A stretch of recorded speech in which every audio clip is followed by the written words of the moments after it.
9, 8, 7, 6, 5, 4, 3, 2.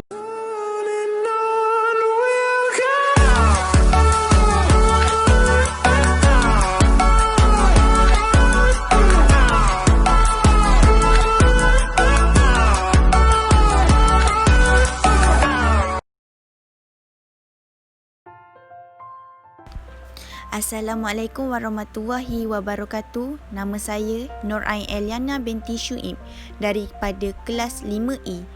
Tajuk kita hari ini ialah konsep asas sains berkaitan dengan anggota badan. Objektif kita ialah dapat membina kemahiran penguasaan deria. Penerokaan dilakukan ke atas anggota badan, mengenali anggota badan, dapat mengenali fungsi anggota badan. Apa itu definisi konsep asas sains? Mari kita tengok. Definisi konsep asas sains ialah boleh menerang dan memahami sifat alam, dan bidang sains mengandungi 3 aspek, iaitu kognitif, konatif dan afektif. Apa pula definisi anggota badan? Kawan-kawan tahu? Mari kita tengok. Definisi anggota badan ialah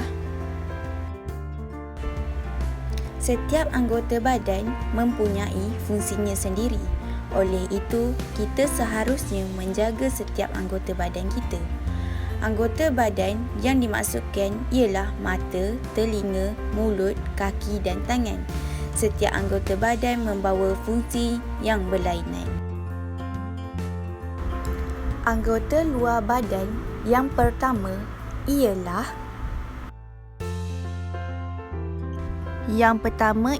mata. Seperti yang kita sedia maklum, mata merupakan panca indera yang digunakan untuk melihat sesuatu benda. Akan tetapi, dalam konteks sains pula, mata lebih diterangkan dengan lebih spesifik. Bulu mata pula salah satu bahagian yang berfungsi sebagai menjaga mata daripada memasuki benda-benda asing berukuran kecil seperti pasir dan debu. Yang kedua adalah mulut. Mulut merupakan rongga yang berada di dalam tengkorak. Terdapat 2 fungsi mulut, iaitu makan dan bercakap. Fungsi utama mulut boleh merasa makanan sama ada masin, manis, pahit dan masam menggunakan lidah. Mulut juga boleh mencernakan makanan. Proses pencernaan bermula di dalam mulut. Makanan yang dimasukkan ke dalam mulut dan dikunyah menggunakan gigi, menghancurkan dan menghasilkan makanan dalam kuantiti yang kecil untuk memudahkan disalurkan ke kerongkong dan mengelakkan tercekik. Bercakap pula, setiap bicara yang terungkap dikeluarkan melalui mulut. Oleh itu, mulut amat penting dalam berkomunikasi antara 2 hala. Komunikasi juga boleh berlangsung menggunakan bahasa isyarat, tetapi ia agak sukar berlaku jika salah satu pihak tidak memahami bahasa isyarat yang digunakan. Hal ini menyebabkan input yang hendak disampaikan tidak lagi berkesan. Bahagian tubuh badan yang ketiga ialah telinga. Telinga merupakan organ yang berfungsi untuk mendengar sesuatu suara atau bunyi. Hal ini demikian kerana telinga mempunyai reseptor khusus yang digunakan untuk mengenal pasti getaran bunyi yang terhasil. Jika bunyi yang melalui telinga melebihi had pendengaran telinga, maka gegendang telinga berkemungkinan akan pecah dan boleh menyebabkan pekak secara tidak langsung. Bahagian tubuh badan yang keempat ialah hidung. Fungsi hidung pula ialah untuk mencium atau menghidu sesuatu benda yang boleh membezakan benda itu wangi ataupun busuk. Bahagian tubuh badan yang kelima ialah tangan. Fungsi tangan ialah untuk menggenggam sesuatu barang. Tangan juga dapat mengesan suhu sama ada panas maupun sejuk apabila menyentuh sesuatu benda. Tangan juga boleh digunakan untuk melakukan aktiviti seharian kita seperti makan, menulis dan sebagainya. Bahagian tubuh badan yang seterusnya ialah kaki. Kaki merupakan pelengkap autonomi tubuh untuk menampung berat badan semasa berjalan, berlari dan beraktiviti seperti melakukan kerja-kerja rumah. Kaki juga mempunyai kombinasi sistem badan yang kompleks yang berfungsi untuk menimbang, menyokong dan menstabilkan tubuh badan kita.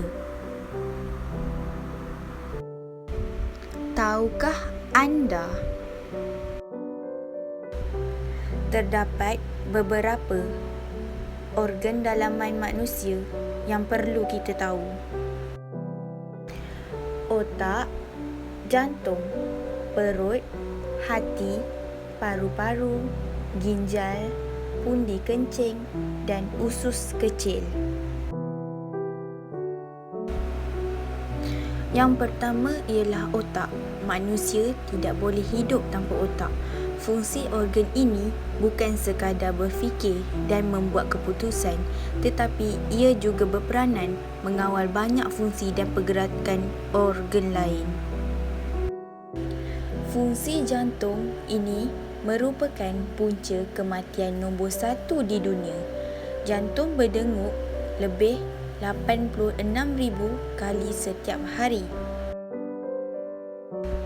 Organ bersaiz penumbuk ini mengepam darah ke seluruh sel tubuh untuk membolehkan darah yang mengandungi oksigen serta nutrien berbeza sampai ke sel tersebut.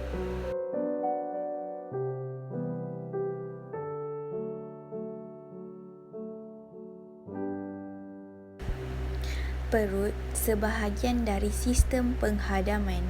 Perut memainkan peranan khusus sebagai tempat menyimpan makanan, menukarkan tekstur makanan kepada para pepejal dan melepaskan enzim serta asid untuk menghadam makanan serta membunuh bakteria tertentu.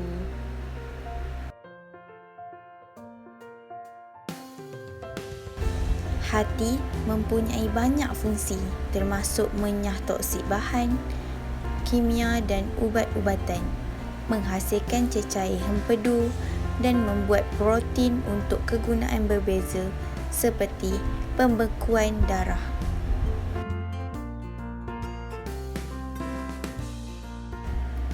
Pertukaran gas oksigen dan karbon dioksida dilakukan oleh organ ini.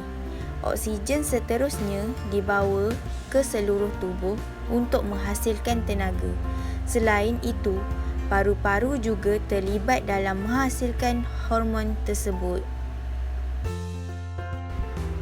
Jinggal atau buah pinggang terletak di dalam abdomen secara berpasangan di sebelah kiri dan kanan. Selain menapis dan menghasilkan air kencing, ia juga mempunyai peranan dalam menghasilkan hormon tertentu. Selepas air kencing dihasilkan oleh ginjal, ia akan disimpan di dalam pundi kencing. Ia boleh menyimpan sehingga 600 ml air kencing.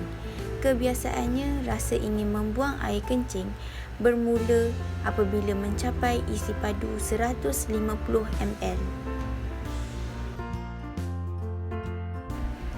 Usus kecil dan usus besar, selepas makanan berada di dalam perut, ia akan beralih ke usus kecil dan usus besar. Daripada namanya usus kecil mempunyai diameter yang lebih kecil tetapi lebih panjang berbanding dengan usus besar. Usus kecil juga berperanan menyerap nutrien, manakala usus besar menyerap air dan menghasilkan najis untuk dibuang.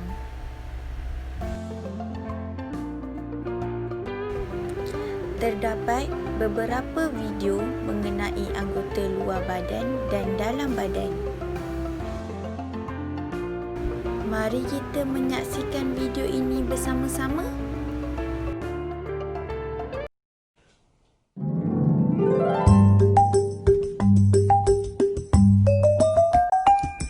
Kepala, telinga, mata, hidung, mulut. Kepala, telinga, mata, hidung, mulut. Bahu, lutut, tangan dan kaki. Bahu, lutut, tangan dan kaki. Mata untuk melihat, hidung untuk menghidup, telinga untuk mendengar, mulut untuk bercakap, tangan untuk menulis, tangan untuk memberi, kaki untuk menendang, kaki untuk berlari.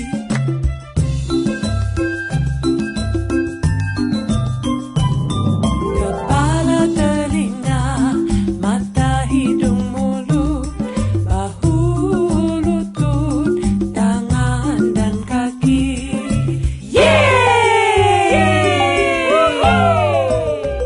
Mari belajar anggota badan, belajar dalam 4 bahasa, Inggeris, Melayu, Arab dan Cina. Head, shoulders, knees and toes, knees and toes. Head, shoulders, knees and toes, knees and toes. And eyes and ears and mouth and nose. Head, shoulders, knees and toes, knees and toes. Kepala, bahu, lutut dan kaki, dan kaki. Kepala, bahu, lutut dan kaki, dan kaki. Mata, telinga, mulut dan hidung. Kepala, bahu, lutut dan kaki, dan kaki. Mari belajar anggota badan. Mari belajar anggota badan. Belajar dalam 4 bahasa, Inggeris, Melayu, Arab dan Cina. Ra'sun, katifun, rukbatun, warijlun. Ra'sun, katifun, rukbatun, warijlun. Ainun, uzunun, famun, anfun. Ra'sun, katifun, rukbatun, warijlun. Toe, 肩膀、膝盖、脚、膝盖、脚。头、肩膀、膝盖、脚、膝盖、脚。眼睛、耳朵、嘴巴、鼻子。头、肩膀、膝盖、脚、膝盖、脚。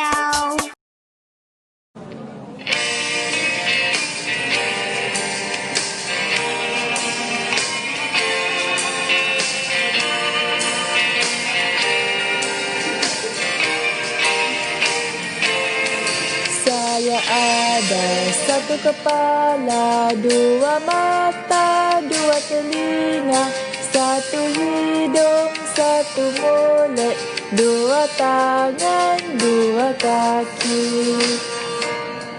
Dua mata untuk lihat, satu hidung untuk bau, dua telinga untuk dengar, satu mulut untuk cakap.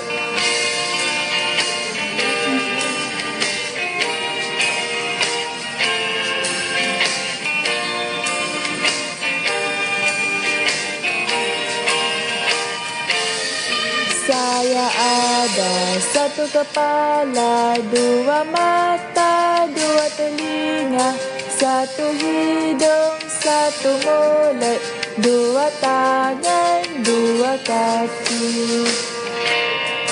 Dua mata untuk lihat, satu hidung untuk bau, dua telinga untuk dengar, satu mulut untuk cakap.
tentang pemakanan yang sihat.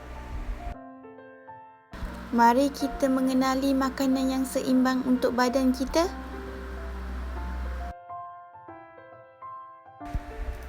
Apa itu makanan seimbang?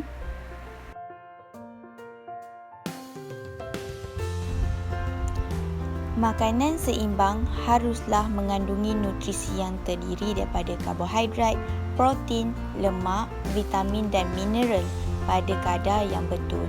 Kandungan makanan seimbang perlu diambil dalam kadar yang berbeza mengikut keperluan badan seperti mana yang terkandung dalam piramid makanan.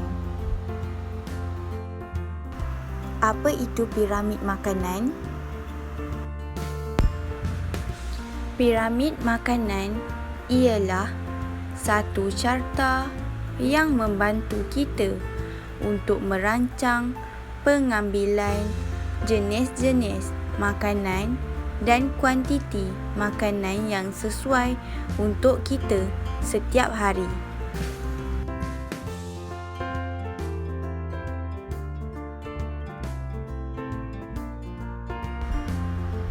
Apakah jenis makanan dalam setiap asas piramid makanan?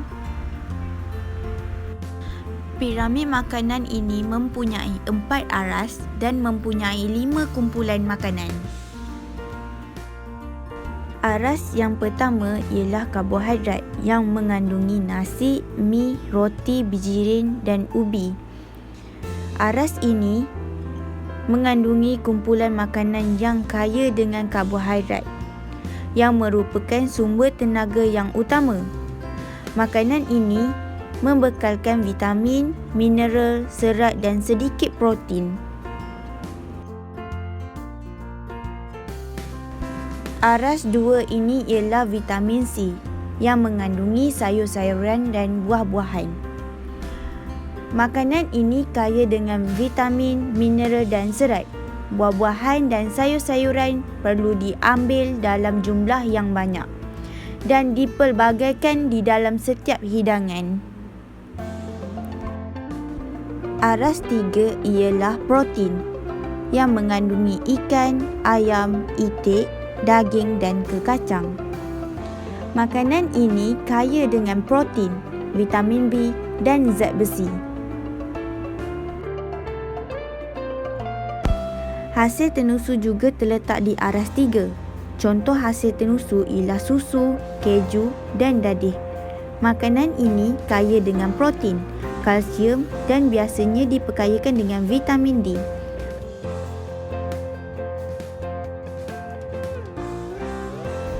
Yang terakhir ialah aras 4, mengandungi lemak, minyak dan gula lemak. Minyak dan gula atau apa-apa makanan yang kaya dengan bahan ini terletak di aras 4. Ini menunjukkan hanya sedikit saja makanan daripada kumpulan ini yang perlu dimakan. Kita sebagai manusia amat penting menjaga tubuh badan kita supaya tubuh badan kita kekal sihat. Marilah kita sama-sama menjaga anggota tubuh kita dengan baik. Semoga video ini bermanfaat untuk kita semua. Selamat menonton. Jangan lupa subscribe, like and share. Terima kasih.